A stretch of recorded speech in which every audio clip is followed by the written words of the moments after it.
जय श्री कृष्णा दोस्तों। हर हर महादेव। कैसे हैं आप सब? स्वस्थ और सुरक्षित होंगे। दोस्तों, गुरुवार का दिन यानी गुरु ग्रह का दिन। और गुरु ग्रह क्या का होता है शायद आप जानते होंगे। विद्या, धन और गुरु ग्रह का सबसे बड़ा एक पॉजिटिव आपको शायद नहीं मालूम होगा। ये महिलाओं के लिए कहते हैं कि पति और बच्चे से संबंधित होता है। जिस घर की महिला गुरुवार के दिन सिर धोती है उसके पति से कभी भी अच्छे संबंध नहीं रह सकते। इसलिए अधिकतर यह कहा जाता है कि आप गुरुवार के दिन सिर न धोइए। महिलाओं को सिर नहीं धोना चाहिए। वैसे यह कार्य इसलिए भी नहीं किया जाता क्योंकि धन की हानि होने के पूरे इसमें प्रबल संभावनाएं रहती हैं। दोस्तों, वैसे तो गुरुवार का दिन भगवान विष्णु की आराधना के लिए होता है, लेकिन इस दिन देव गुरु बृहस्पति की भी पूजन की जाती है। और बृहस्पति देव मांगलिक कार्यों की सफलता एवं शुभता के लिए ही जाने जाते हैं। जब गुरु ग्रह मजबूत होता है तो कार्यों में तरक्की, यश, कीर्ति सभी में वृद्धि होती है। और जब गुरु ग्रह कमजोर हो जाता है तो आप मानकर चलिए आपकी धन संपत्ति संबंधी हानि होगी। आपके यहाँ विद्या, बच्चों की विद्या में असफलता मिलना, विघ्न आना, ये सारे कार्य जब आपका गुरु ग्रह कमजोर होता है तब होता है। आपके घर क्लेश होने लगता है। पति पत्नी के दाम्पत्य जीवन के जो संबंध होना चाहिए अच्छे मधुर वैसे नहीं रहते। आपस में कलह रहने लगती है, क्लेश रहने लगता है। दोस्तों, ये तो हुई जब गुरु ग्रह प्रबल होता है तो हमें क्या अच्छा हमारे साथ होता है, और जब गुरु ग्रह हमारा कमजोर हो जाता है तो क्या हमारे साथ गलत होता है। लेकिन हम कैसे गुरु ग्रह को मजबूत करें, प्रबल करें? गुरु ग्रह को प्रबल करने के लिए बहुत ही साधारण कार्य कर सकते हैं हम। गुरुवार के दिन गुरु ग्रह को प्रबल करने के लिए आप बृहस्पति देव यानी जो गुरु होते हैं बृहस्पति देव, उनकी पूजन करनी चाहिए। यदि आपके यहाँ केली का पौधा है तो आप केली के पौधे में की पूजन करें। सुबह उसमें थोड़ी सी हल्दी, चने की दाल समर्पित करें और थोड़ा सा गुड़ का, बिल्कुल चुटकी भर गुड़ का भोग लगाएं। आप यदि व्रत करते हैं तो बहुत ही अच्छी बात है, नहीं करते हैं तो भी आपको ये कार्य तो अवश्य करना ही चाहिए। कुछ बातों का ध्यान रखें जो आपको नहीं करनी है। जैसे आप यदि महिला हैं तो आपको सिर नहीं धोना है। वैसे इस दिन कपड़े, पहले क्या होता था कि धोबी को दिए जाते थे, कपड़े धोने के लिए धोबी को दिए जाते थे। और इस दिन बिल्कुल रोक होती थी कि सप्ताह में एक दिन ऐसा होता था कि धोबी को कपड़े धोने के लिए नहीं दिए जाएंगे। घर में जो छोटे मोटे कपड़े होते थे घर में ही धो लिए जाते थे। लेकिन अब धोबी को कपड़े देने की परंपरा कम से कम होती चली जा रही है, एकदम नई के बराबर हो गई है। तो आजकल क्या होता है कि यदि ज़्यादा कपड़े इस दिन नहीं धोना हो तो बिल्कुल कम कपड़े जो बिल्कुल आवश्यक हैं आप वैसा धो के कार्य कर सकते हैं, काम चला सकते हैं, तो बहुत ही अच्छा होता है। साथ ही आपको गुरुवार के दिन कोशिश करनी चाहिए कि आप घर में पोछा ना लगाएं। झाड़ू से काम चल सकता है तो आप सिर्फ इस दिन के लिए झाड़ू से सफाई कर लें।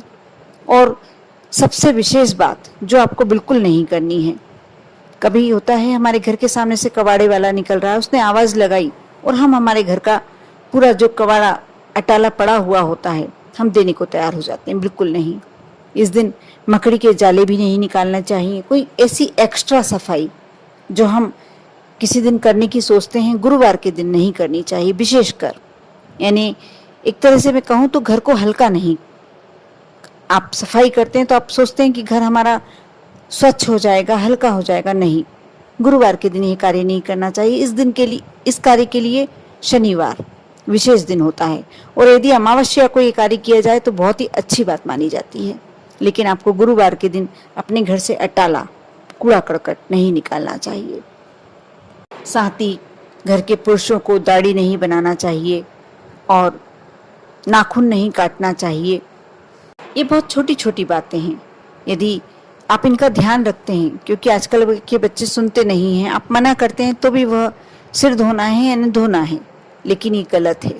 कहीं ना कहीं ऐसे में आपसे लक्ष्मी आप पर रूठ सकती हैं और आपके घर में कुछ ना कुछ नुकसान होने की संभावना हो सकती है।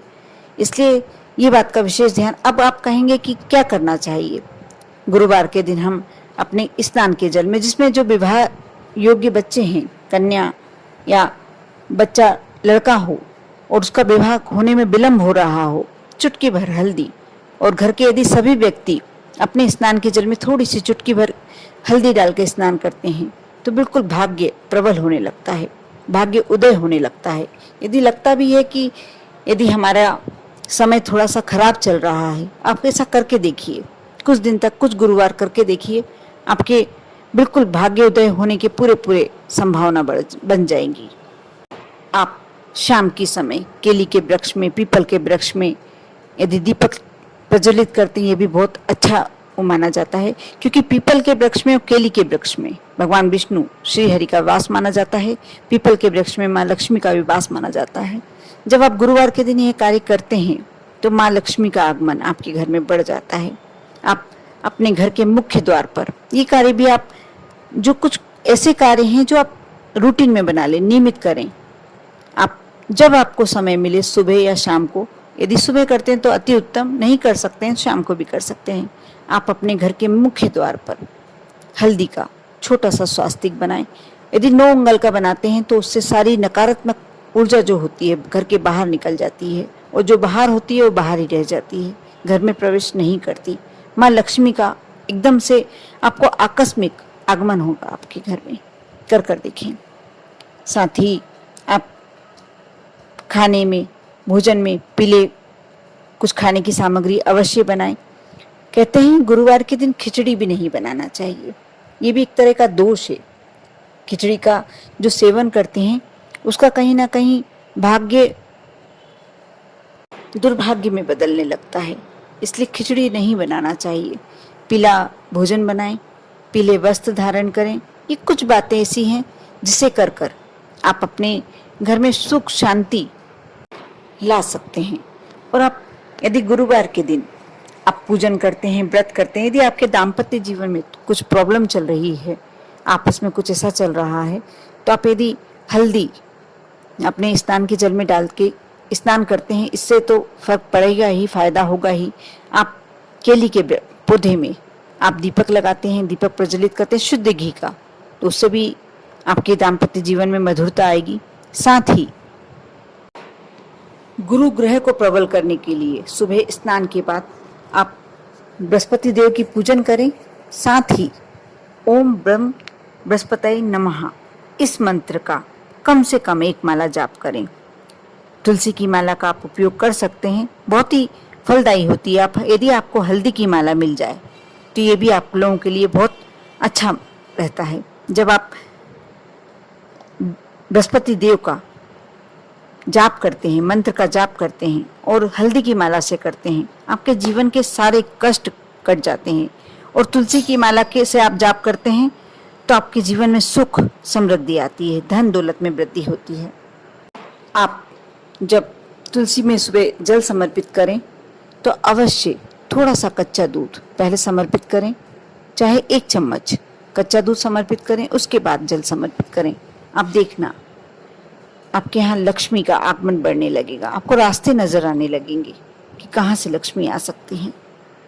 साथ ही जो गुरुवार का व्रत करता है उसे कभी भी केले का आप भोग लगा सकते हैं भगवान विष्णु को, लेकिन केला खुद स्वयं नहीं खाना चाहिए।